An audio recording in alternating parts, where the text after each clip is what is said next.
Good afternoon, my friends. Lovely to have you back. So, we've been told the working progress ability for Biting Frost, and since that's a weather card and we're really eager to see what weather's like in Homecoming, I think it deserves its own video here. I do like doing these analytical videos a little bit, speculating. I really enjoy them, although I do understand the complaints that maybe they're not original content or very high effort. I try and put as much effort as I can into creating like images and stuff. Hopefully we'll get to see some gameplay of Biting Frost in the not too distant future.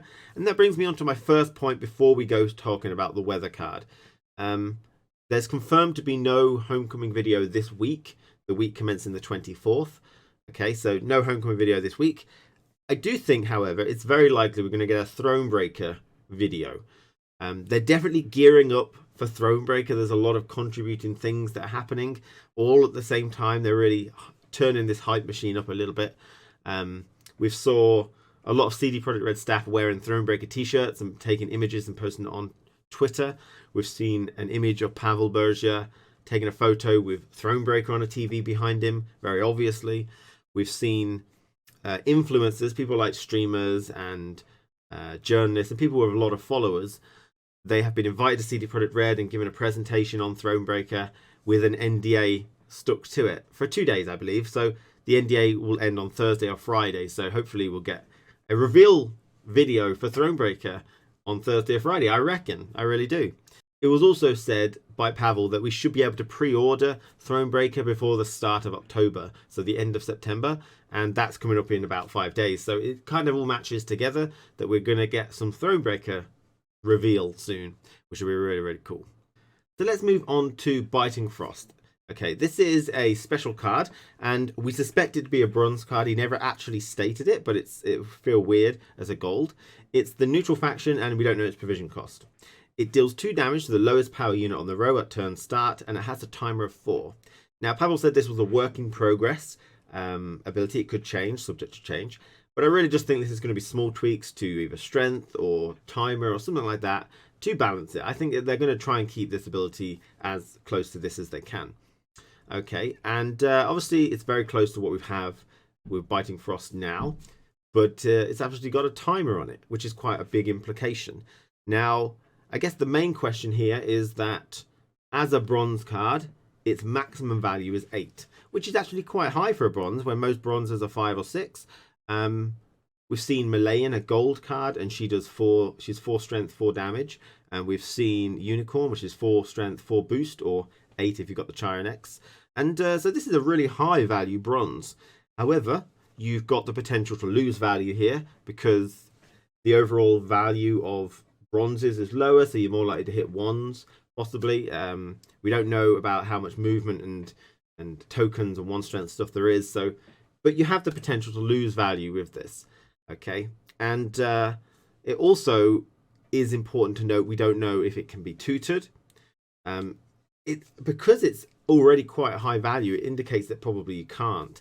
We know there's no Wild Hunt archetype now. They may still have cards there, and they may still, work with Frost, but it's 8 value maximum without any synergy like that, and probably won't be able to tutor it.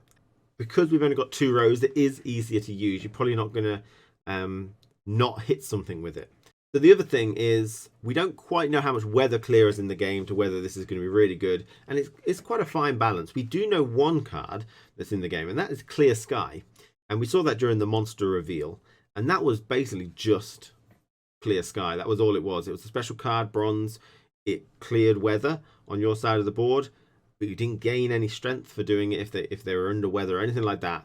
There was no first light, no rally attached to it. It was basically just clear the weather. Back to really old Gwent, where, to be honest, that card was really rubbish in really old Gwent because it was so niche. If you didn't fight a weather deck, you had a bad card in your hand.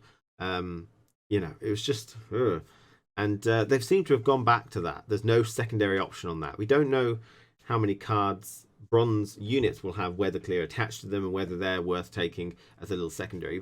However, it would be worth saying that this is a high value bronze at 8 value at maximum without synergy or thinning or anything like that. So it might be a good choice if people don't have weather clears. If no one really takes weather clears, you'll get a lot of value from this most likely. That's not to say you won't lose value from wands and stuff, but weather in general, if they can't clear it, it seems like it's higher than average.